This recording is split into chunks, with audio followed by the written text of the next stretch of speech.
الشيطان الرجيم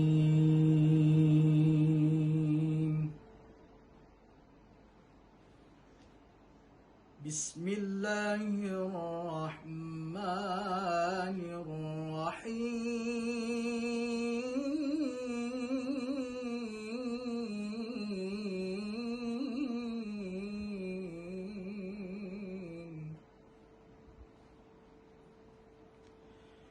يا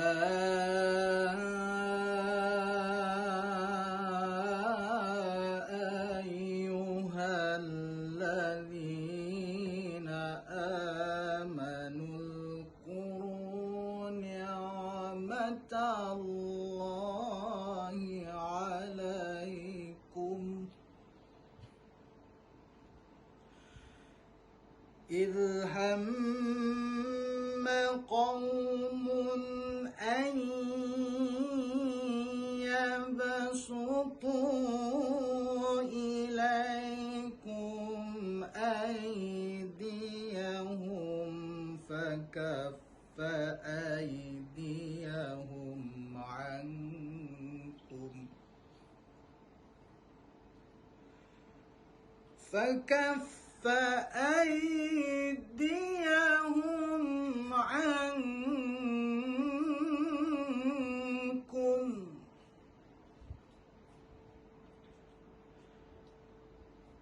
واتقوا الله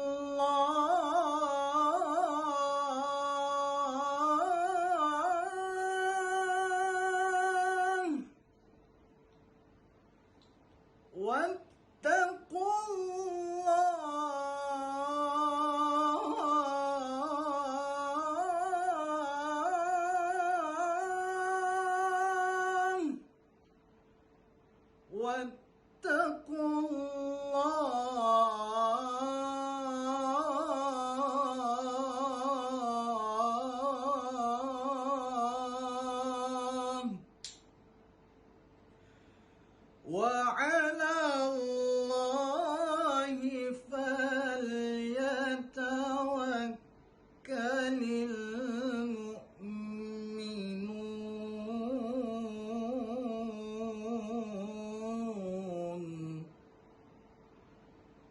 صدق الله العظيم.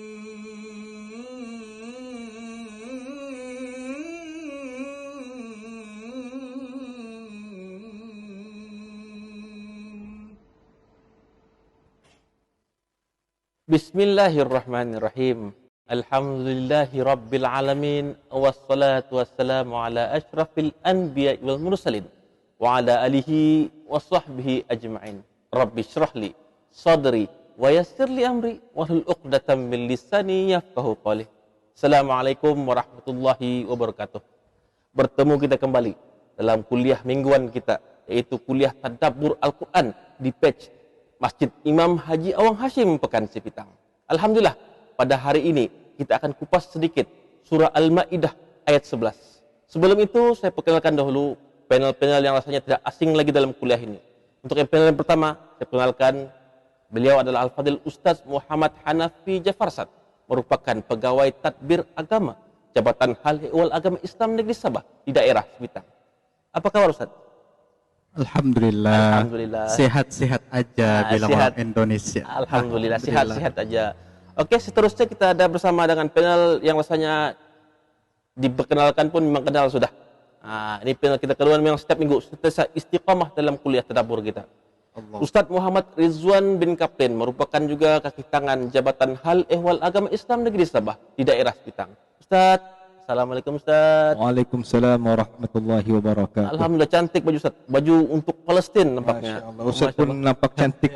Topinya capal. Ya capal ya. Ustaz punya ada backing capal juga. Macam kita ni iklan capal. Ya, disponsor by capal mungkin. Allah. Allah.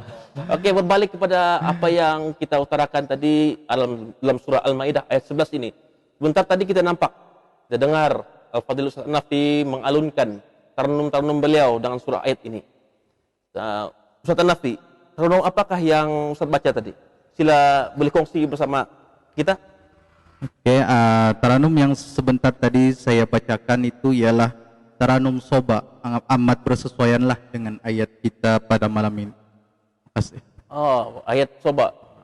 Apa? Taranum Soba. Betul, Soba. Taranum Soba, bukan ayat soba. Ayat Salah. soba. Oke. Allah. Seperti yang sedia maklum untuk para penonton di luar sana, Ustaz Hanaf ini adalah pernah mewakili daerah Sepitang ke peringkat bahagian dan saringan di peringkat negeri dalam majlis tilawah Al-Quran peringkat negeri Sabah. Mudah-mudahan insya-Allah selepas ini akan lebih improve lah insya-Allah setelah PKP ini selesai. Amin amin ya rabbal alamin. Okey Ustaz, seterusnya saya ingin tanya Ustaz tentang asbabun nuzul yang boleh kita kongsikanlah selepas sama penonton dan kita ada di sini untuk asbabun nuzul surah Al-Maidah ayat 11 ini. Bismillah.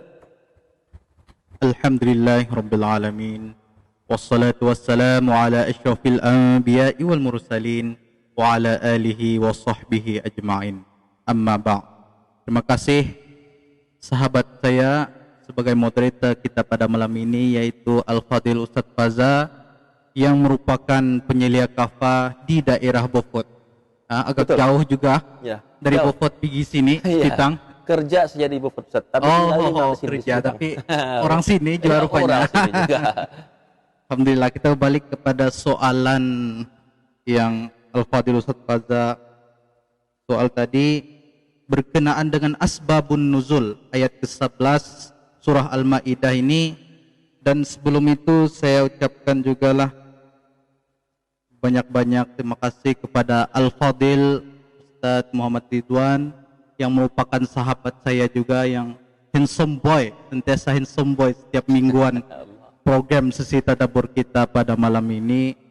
Dan saya sedikit gementarlah kerana dikapitnya orang oleh dua orang jejaka tampan nih. Allah. Kita yang mana program ini agak berlainan sedikit lah. Program sesi tadabbur kita pada malam ini agak berlainan sedikit, yang mana Al-Fadil Ustaz Faza sendiri menjadi moderator kita pada malam ini, dan saya sebagai panel bersama Al-Fadil Ustaz Muhammad Ridwan. Bukan juga pension lah Ustaz jadi moderator nih. Bukan, tapi bagi peluang. Bagi peluang. Ini kan terus pension. Bukan, belum Saya lagi. sebagai pendatang baru. Kalau Ustaz Faza mau ambil terus pun ada masalah Ustaz. Boleh teruskan sebab Allah. kita mau kelainan di Ustaz dalam. pun terus sebagai panel pun terus. Allah. Ya, itu lagi cantik. Oke, Boleh Ustaz. selagi Teruskan, Ustaz. mampu insyaallah. Ya, berkenaan dengan asbabun nuzul ayat ke-11 surah Al-Maidah ini, saya ingin memetik hadis daripada Ibnu Jarir At-Tabrani dan lainnya dari Ibnu Abbas tentang ayat ke-11 ini, yang mana ketika kaum Yahudi itu menjemput baginda Rasulullah sallallahu alaihi wasallam dan para sahabatnya ke suatu majlis, yang mana majlis itu kaum Yahudi itu menghidangkan makanan yang mengandungi racun. Dan apabila kejadian ini berlaku, maka Allah mewahyukan ayat ini dan mengutuskan ayat ini kepada utusannya itu Habibuna Muhammad sallallahu alaihi wasallam dan para sahabatnya. Dan kemudian maka ayat inilah turun, dan daripada kejadian inilah maka ayat ini menjelaskan bahawa sebenarnya apabila seseorang itu beriman dan diiringi dengan sifat tawakalnya itu kepada Allah Subhanahu wa taala, Allah akan memberikan bantuan atau pertolongan kepada orang-orang yang bersifat yang tinggi sifat ketakwaannya itu kepada Allah. Allah Dan akan pelihara lah kan. kira Allah akan pelihara dan membantu serta menjaga orang-orang yang beriman yang bersifat tawakal ini untuk sebarang kejahatan yang berlaku kepada mereka. Seperti kejadian inilah yang mana kaum Yahudi meracun makanan dan menjemput baginda Rasulullah sallallahu alaihi wasallam dan para sahabatnya, dan kemudian Allah mengutuskan ayat ini. Allah menahan orang supaya Allah menahan tangan-tangan orang-orang Yahudi ini daripada berbuat jahat kepada kekasih Allah Habibuna Muhammad sallallahu alaihi wasallam dan para sahabatnya. Oleh itu jelas ayat ini mengatakan bahwa sifat tawakal itu mesti ada dalam diri orang-orang yang beriman. Dan turunlah ayat ini. InsyaAllah semoga bermanfaatlah. Terima kasih. Terima kasih Al-Fadhil Ustaz Nafi. Saya tertarik dengan cerita ini yang mengisarkan tentang tawakal yang tinggi. Baginda Rasulullah SAW dan para sahabat apabila dijemput dijemput oleh orang-orang Yahudi untuk majelis makan. Makanya makanan itu diracun. Allah. Tapi Allah begitu sayang dengan umat-umatnya yang sentiasa bertawakal kepada Allah. Bersangkutan dengan tawakal ini sebenarnya, saya ingin tahulah, mungkin saya atau yang di luar sana ingin tahu, apakah sebenarnya tawakal ini? Soal ini saya tunjukkan khusus untuk Al-Fadhil Ustaz Muhammad Ridwan. Apakah itu tawakal sebenarnya Ustaz? Silakan. Assalamualaikum warahmatullahi wabarakatuh. Waalaikumsalam. Alhamdulillahil ahad. Wassalatu wassalamu ala man fis sama'i ismuhu Ahmad, fil ardi ismuhu Muhammad. Allahumma salli ala ruh sayyidina Muhammad fil arwah, wa ala jasadi fil ajsad, wa ala qabrihi fil qubur, wa ala alihi wa sahbihi wa sallim. Rabbi syrah li sadri wa yassir li amri wahlul 'uqdatam min lisani yafqahu qawli. Subhanaka la ilma lana illa ma 'allamtana innaka antal alimul hakim. La haula wa la quwwata illa billahil aliyyil azim. Amma ba'd. Alhamdulillah. Wabil khusus yang saya hormati dan saya muliakan saudara moderator kita Al-Fadhil Ustaz Faza laku penyelia Kafa Daerah Bofot. Alhamdulillah. InsyaAllah yang sebelah saya orang tidak asing lagi, mempunyai suara yang cukup indah, cukup lunak, merupakan salah satu nikmat yang Allah berikan kepada beliau. Masya Allah. Kalau itu, saya mungkin itu pasal istri Ustaz Nafi terpikat bergegar. Mungkin lah. Itu antara salah satu juga. Sebenarnya Allah berikan nikmat kepada kita semua. Masya Allah. Salah satu kenapa istri itu sayang suaranya enak didengar. Masya Allah. Enak ya, Ustaz? Lalu mungkin malam-malam selalu menyanyikan lagu-lagu yang romantik untuk bini. Allah, ada sikit lah. Masya Allah. Insya Allah.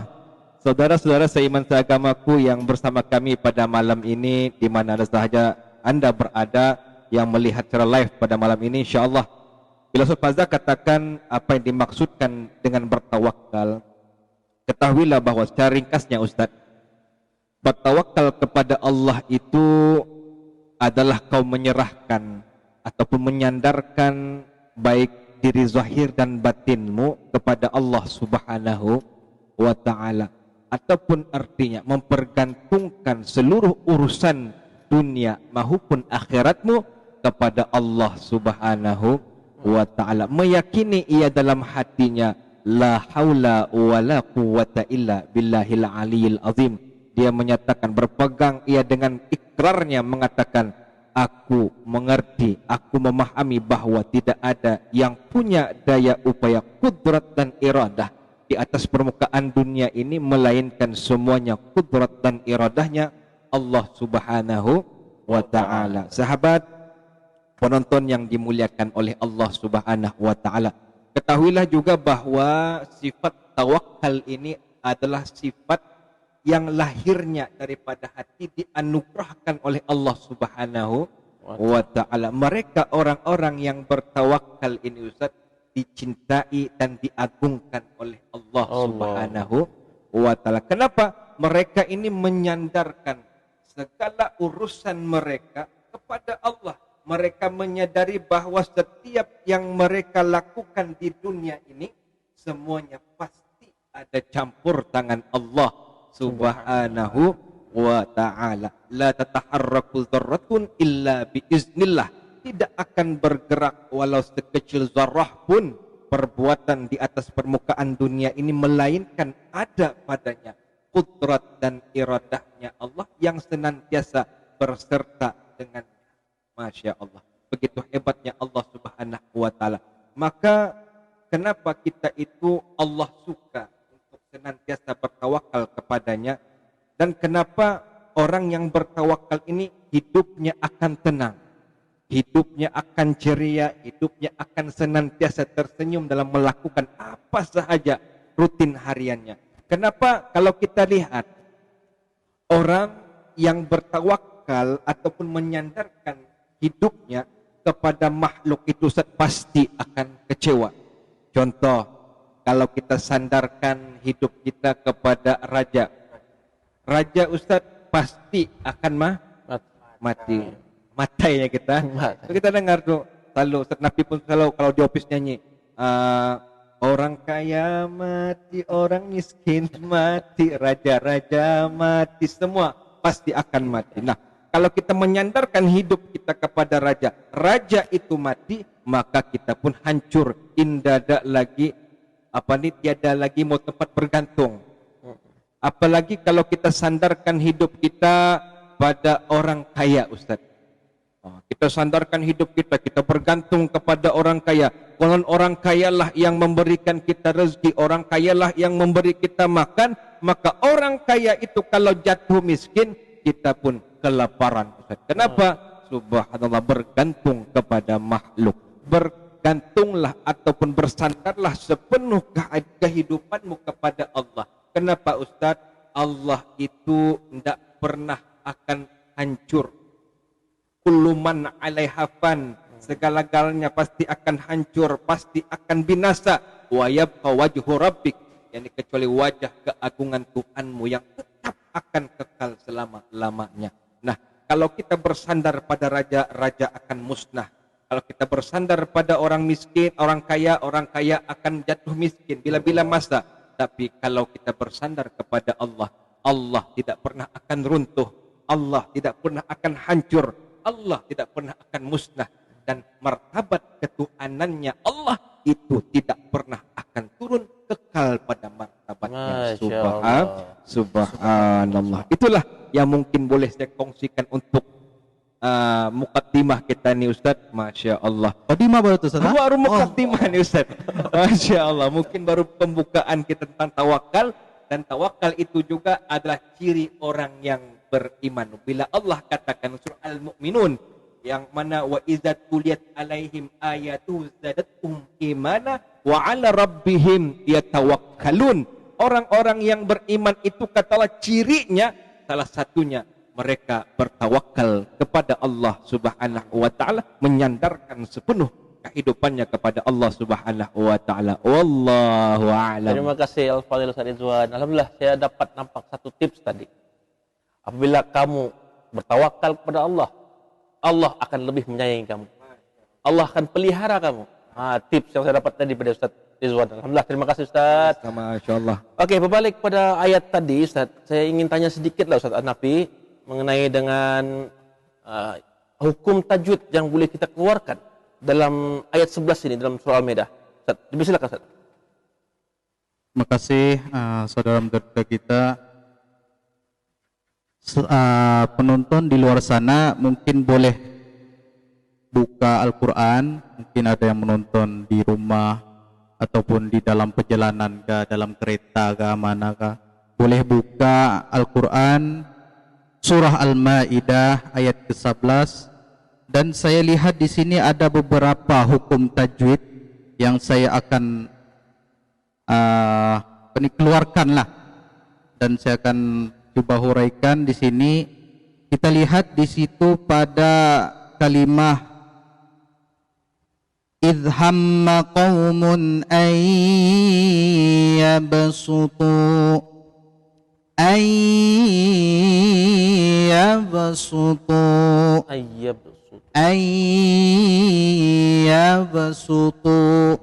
Di sana kalau kita lihat ada nun mati, itu nun mati bertemu dengan huruf ya. Ayyabsutu. Di sana saya boleh beritahu sana hukum tajwidnya yaitu idgham bi gunnah, atau yang dimaksudkan dengan idgham ma'al gunnah. Bi gunnah dan ma'al gunnah itu sama saja kan Ustaz? Bersama. Nun mati bertemu dengan ya. Nun sakinah, nun sukun lah. Nun mati bertemu dengan huruf ya. Yang dimaksudkan dengan idgham ini yaitu menggabungkan ma'al gunnah itu dengan dengung, menggabungkan dengan dengung, memasukkan dengan dengung, sama juga itulah. Jadi nun bertemu ya bunyinya ayyabsutu, maksudnya nun tu nada sudah bunyi nun, Nada. Nada sudah Anda ada sudah yang kedayan. Nun tuh. Kalau yang tidak tahu mungkin bacanya an, Ustaz. Kalau orang udah tahu mungkin dia akan baca an ya besutu. Jadi di sana dari segi hukum pun memang salah, apalagi maknanya bertukar sudah makna. Jadi kalau kita mengubah-ubah makna dalam Al-Quran ini mungkin adalah satu dosa juga kan Ustaz? Betul Ustaz. Ya, betul. Jadi mungkin satu huruf itu satu pahala, tapi kalau kita tidak belajar tajwid nih mungkin maknanya boleh berubah kalau kita tidak mendalami hukum tajwid nih. Ustaz, Kan? berbalik dengan idgham tadi itu Ustaz. Alright. Selain pada huruf ini ayyab sutu huruf ya.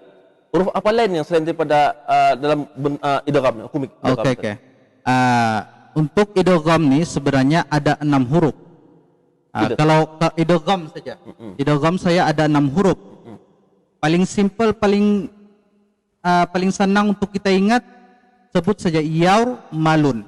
Ya ra mim lam waw nun. Yarmalun. Untuk idgham saja, tetapi idgham ini terbahagi kepada 2. Idgham ma'al gunnah, idgham bila gunnah. Maksudnya idgham yang dengung, maksudnya masukkan dengan dengung dan tidak dengung. Oke, idgham ma'al gunnah pula ada 4 huruf saja, ya, waw, mim dan nun. Yuman. Ya waw mim nun. Nun. Tapi kalau singkatannya untuk senang paham dapatlah tuh dicari-cari ya punya kan. Kalau yang senang saja ya waw mim nun yuman. Dan selebihnya itu adalah idgham yang selebihnya itu yaitu ra dan lam. Itu tidak dengung lah. Ra dan lam. Ya waw mim nun dengung.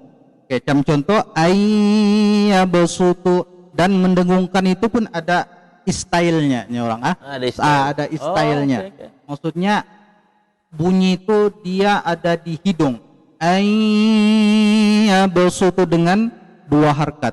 Ayya besutu. Maksudnya kita dengung pun kalau kita salah stylenya ya mungkin boleh jadi di juga hidung, ya ada di sengau-sengau lah bunyinya sedikit. Tapi ya di hidung. Begitu. Begitulah lebih kurang begitu. Kalau ndak paham juga sengau ini coba.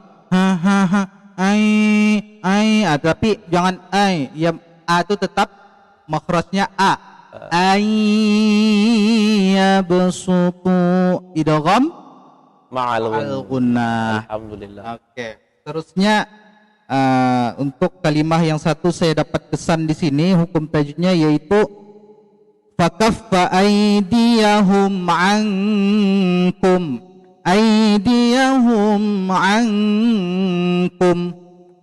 Oke, maksudnya sana mim itu mati bertemu huruf ain. Mim itu mati bertemu dengan huruf ain. Oke, apa hukumnya? Hukumnya dibaca dengan tidak dengung, maksudnya jelas, dibaca jelas. Apa namanya itu? Dan namanya nama hukum dia? Namanya kalau mau nama full kah nama samaran? Nama full. Namanya yaitu nama pura-pura Ustaz. Enggak boleh pura-pura. Sekarang bingung orang di sana di luar. Oke. Mim mati bertemu ain, hukumnya izhar syafawi. Izhar yang dimaksudkan dengan jelas. Syafawi ini maksudnya bibir. Bibir atas bertemu dengan bibir bawah. Bibir mulut. Bukan bibir mulut. Bibir atas bertemu dengan bibir bawah. Maksudnya kalau bibir atas bertemu bibir bawah, hurufnya makhrajnya ialah mim. Mim.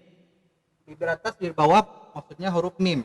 Itu yang dinamakan dengan izhar syafawi, dibaca dengan jelas. Kalau kita lihat di sini dia tidak boleh dipanjangkan lebih daripada 1. Maksudnya 1 harkat saja, tidak boleh 2 harkat, itu salah. Kalau pertandingan majlis tilawah Al-Quran karena sepotong sudah, karena sembalehnya orang boleh kita. Baca yang macam mana yang salah tuh? Yang salah cuma fakaffa aydiyahum ankum. Macam sedapnya saya dengar tadi itu. Bumnya cantik loh, burdahnya cantik Ustaz.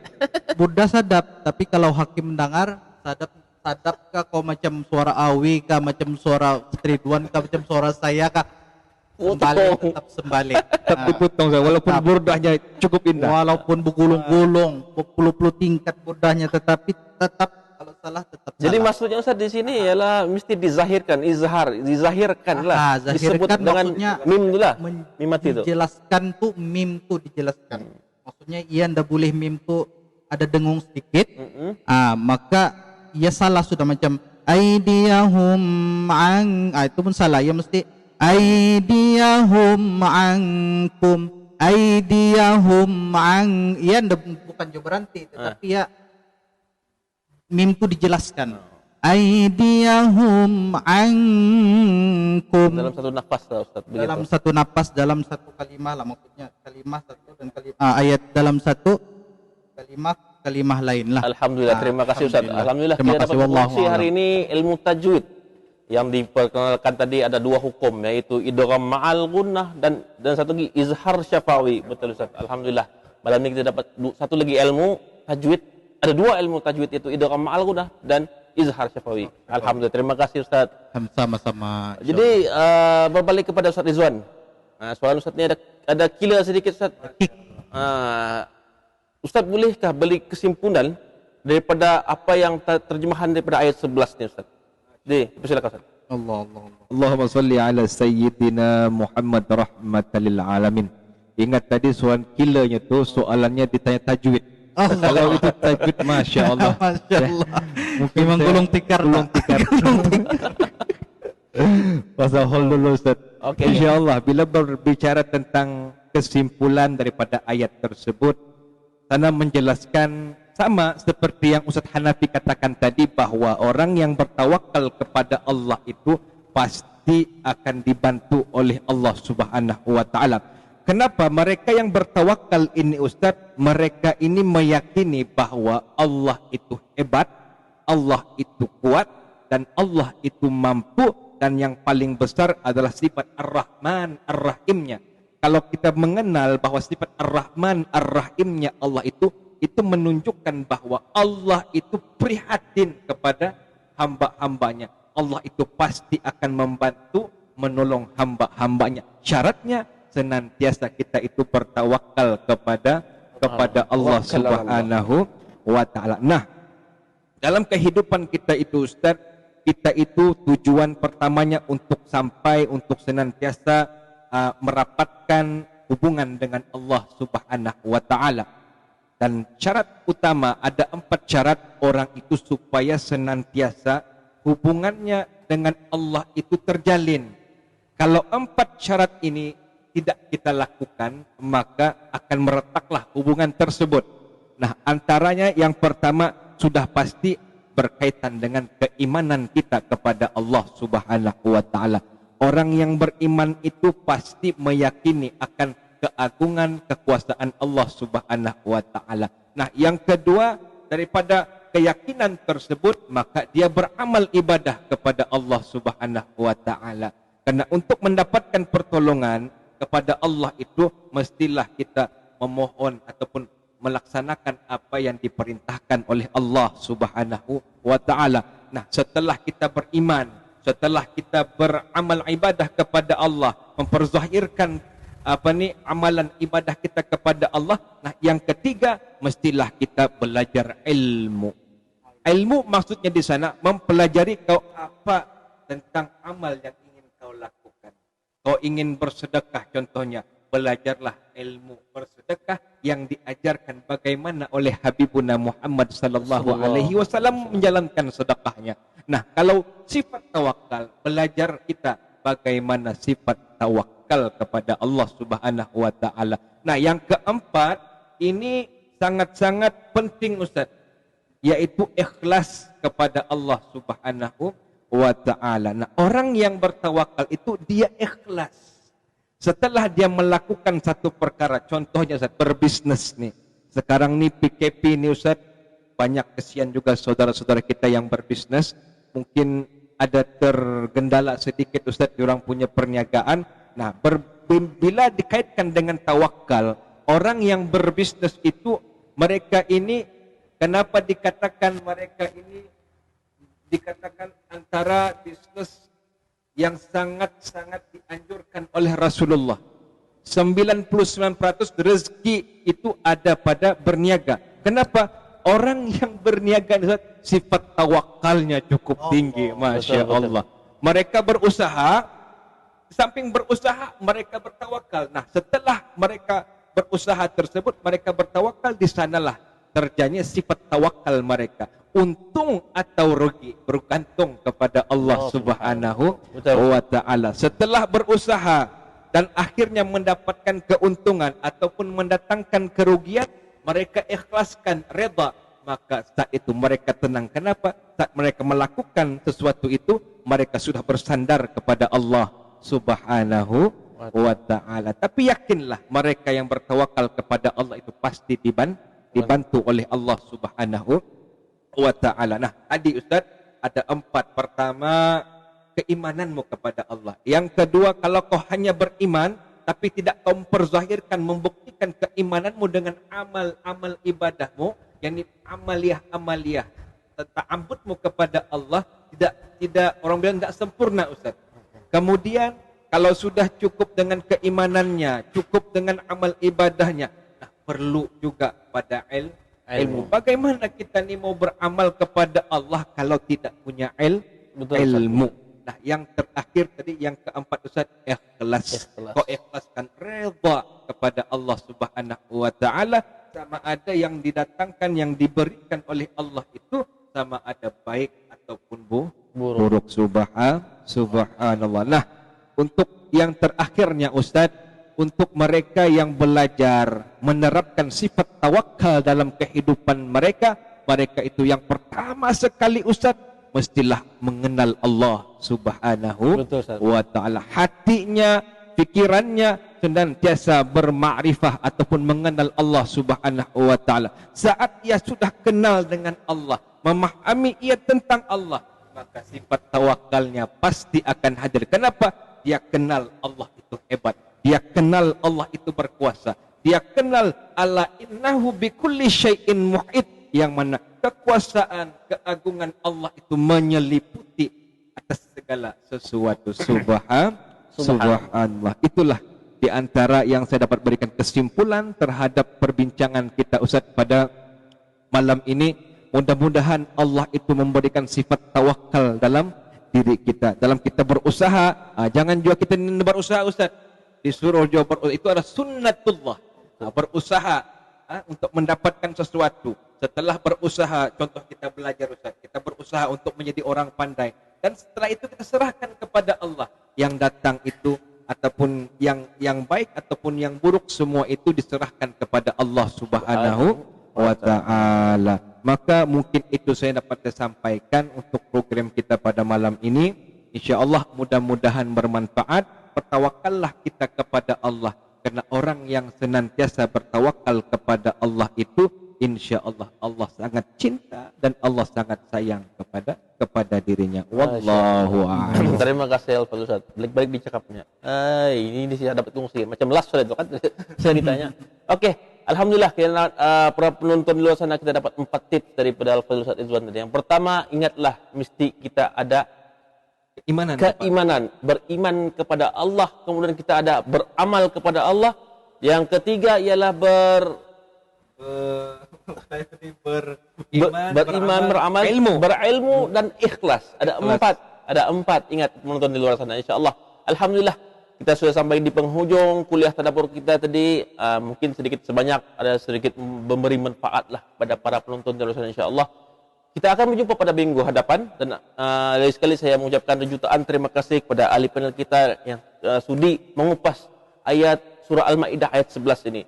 Dan alhamdulillah pada petang ini, rekaman ini kita adakan di rumah pengurusi masjid Imam Haji Awang Hashim. Terima kasih kepada tuan pengurusi atas fasiliti yang disediakanlah, insyaallah mudah-mudahan.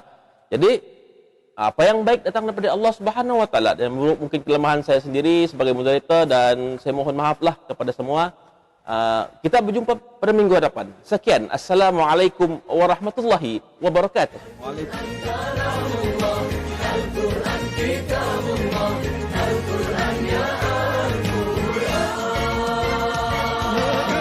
Negeri di bawah bayu ini